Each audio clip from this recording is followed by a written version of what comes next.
Oh my God! Welcome to Asean. Asean stands for Association of Southeast Asian Nations. ASEAN is composed of 10 countries, namely Brunei, Cambodia, Indonesia, Laos, Malaysia, Myanmar, Philippines, Singapore, Thailand, and Vietnam. The ASEAN Declaration states that aims and purposes of the association are: first, to accelerate economic growth, social progress, and cultural development in the region. Second is to promote the regional peace and stability through a binding respect for justice and the rule of law in the relation among countries in the region and adherence to the principle of the United Nations Charter. This course introduces students to fundamental prose and poetry from across Asia. These literary works shape awareness and viewpoints among people in ASEAN. It orients the learners on the diverse culture the member states have, which nurtures and builds their identities as states and identity as a region as the learners find commonality in the diversity. More so, this course opens awareness of being part of a region to embrace the ASEAN identity through literature.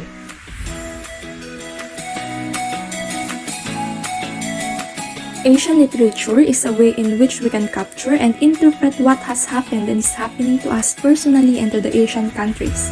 An entire culture exists in a written word, and most of all, I found that Asian literature makes the difference more manageable and highlights the similarities between people.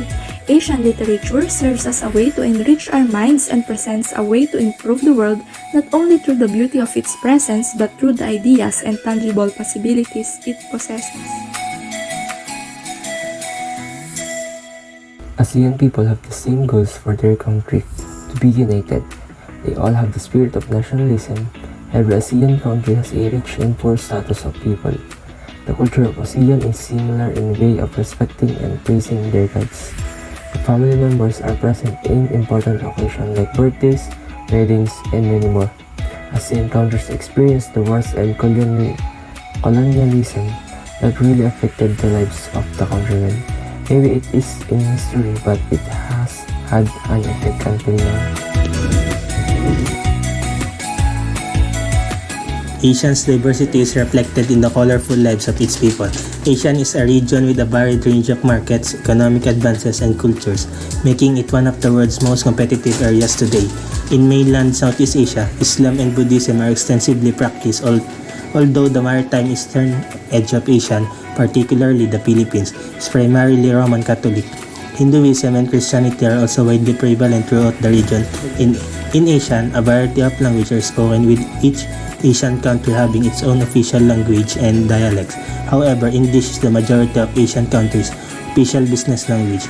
The people of Asean are noted for their graciousness, dynamism, and strong family values. They are proud of their vivid art and legacy, which can be seen in old buildings, folk dances, traditional music, and literature of the region.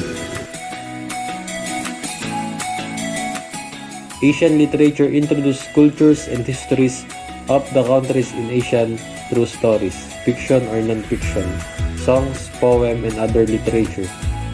By that, the student will understand the similarities and differences of culture and history and will respect their beliefs.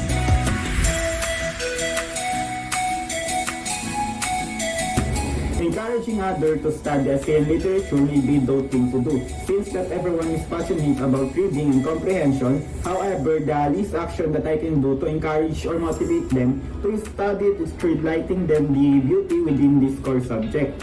Furthermore, they will be able to discover the character and behavior of ASEAN citizens by understanding the message behind different literary forms and pieces.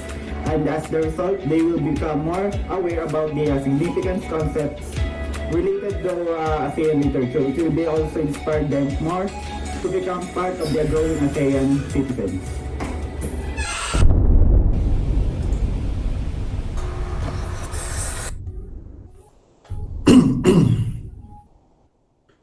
Good morning, guys. I have an emergency meeting for today, so our recitation is cancelled.